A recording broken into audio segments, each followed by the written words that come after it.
त्याला काय सांगाल? काय नेमका प्रकार घडला आणि कसं हे प्रकरण उघडकीस आलं? 10 तारखेपासनं ते महिला जे आहे, माझे तिचे जे वकील आहेत, माझे मित्र आहेत, त्याच्या माध्यमातनं माझ्याशी संपर्क करण्याचा प्रयत्न करत होते. मला निरोप पाठवले. 3-4 दिवस मी काय तिथं दुर्लक्ष केलं, की बाबा हे काय आपल्या ह्याच्यात काय संबंध नाही आहे किंवा काय हे नाही, तर आपण कशाला. पण वारंवार तिचं जे प्रेशर होतं, की वकिलांना तुम्ही संपर्क करा, काय म्हणतात बघा. तर त्या पद्धतीने वकील ते बोलत होते माझ्याशी आणि त्या महिलेला तुम्हाला भेटायचं आहे आणि त्यांना मदत हवी आहे. त्या पद्धतीने मला थोडा डाऊट आला. मी स्थानिक इथले जे गुन्हा शाखा आहे त्या साताऱ्याची, त्यांना तक्रार देऊनच मी पहिल्या भेटीसाठी त्या महिलेसोबत शासकीय पंच बरोबर घेऊन गेलो होतो, माझे मित्र म्हणून. आणि त्या पद्धतीने ते सगळं पहिली बैठक त्यांच्याबरोबर झाली. आणि मी विचारलं, काय का बोलवलं आहे आम्हाला?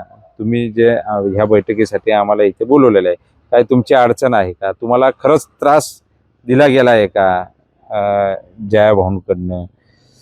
आणि तुम्हाला वैयक्तिक काय फोनवर किंवा काय काय हे झालेलं, तुमच्यावर अत्याचार झालेला आहे का? तर त्या महिलेने सरळ सांगितलं की त्यांनी मला कुठलेही आत्तापर्यंत कधीही फोन केले नाहीत. त्यांनी कुठलाही त्रास दिलेला नाही. त्यांच्याकडे माझा फोन नंबरही नाही. अशा पद्धतीने तिने ते ही केलेलं आहे. हे झालं. मग तुम्ही काय नेमकं तुमच्या अपेक्षा काय आहे? तर ते नाही, त्यांनी सांगितलं की मी आज 17 तारखेला ते राजभवन येथे आंदोलन करणार होते. हे जर तुम्हाला थांबवायचे किंवा आम्ही बलात्काराचा गुन्हा त्यांच्यावर नोंद करणार आहोत, हे जर होऊन द्यायचं नाही किंवा आम्ही जे ही केलेले आहेत, हे जर तुम्हाला माघार घ्यायचे असतील, तर तुम्ही आम्हाला ही करा. त्यांची आर्थिक अपेक्षा होती. बाबा तुमची आर्थिक अपेक्षा काय आहे? ही मी विचारलं. ती तेव्हा मी वकिलांजवळ सांगते अशा पद्धतीने. आणि तिला मी पहिल्याच बैठक सांगितलेलं आहे, बाबा जयकुमार गोरे ह्या निर्दोष आहेत. त्यांचा काही तुम्हीच आत्ता सांगितलं की तुम्हाला कधी फोन केला नाही किंवा काही नाही, तर आम्ही पैसे का द्यावेत तुम्हाला?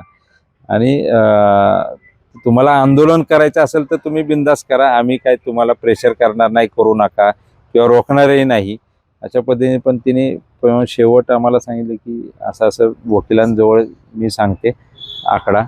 अशा पद्धतीने ते वकिलांनीच्या जवळ तिने 3 कोटीचा आकडा सांगितला.